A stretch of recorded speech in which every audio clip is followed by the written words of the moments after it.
Pierre Schmider de la Société du Pipeline Sud-Européen. Je suis en charge des activités de développement.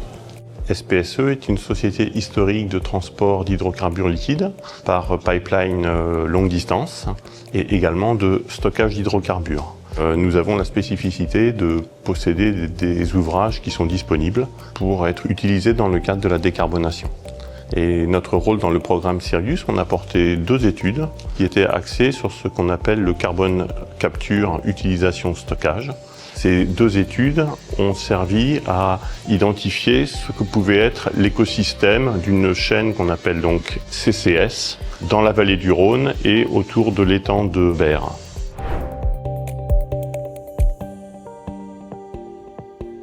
Les études qui ont été faites ont permis de mettre en évidence en fait la capacité des ouvrages SPSE pour être réutilisés pour le transport de CO2.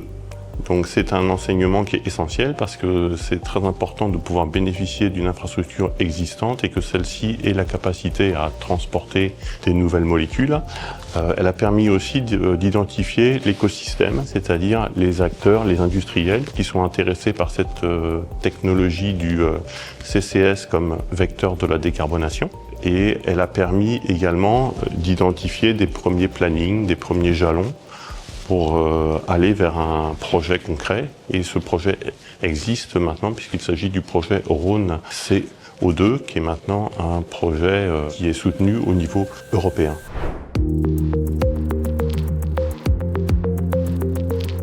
Le point qui a été important, c'est de bien identifier le vecteur CCS, la carbone capture, comme moyen essentiel pour la décarbonation du CO2 fatal émis par certaines industries. Donc c'est en fait faire le lien entre la technologie et les sites industriels qui sont intéressés par cette technologie, qui sont par exemple de la sidérurgie, de la cimenterie, certaines industries chimiques.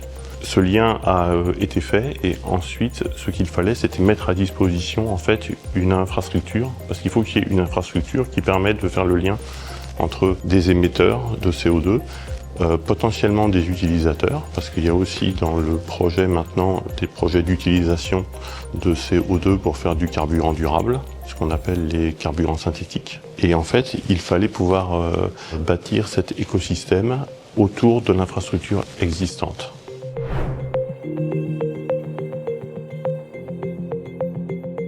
L'important pour la phase 2, c'est de continuer à soutenir les projets existants, continuer à accompagner et surtout à favoriser, comme ça a été très bien fait lors de la première phase, le partage d'informations, la collaboration entre des acteurs qui n'ont pas l'habitude de se parler habituellement.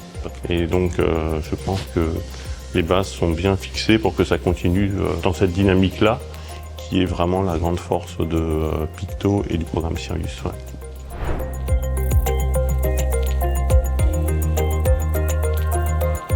Pour les autres industriels, je leur dirais qu'il y a maintenant dans le projet Rhône CO2 une infrastructure disponible qui ne demande qu'à accueillir d'autres émetteurs. Et cette infrastructure elle est au service d'autres industriels souhaitant trouver des solutions pour la décarbonation.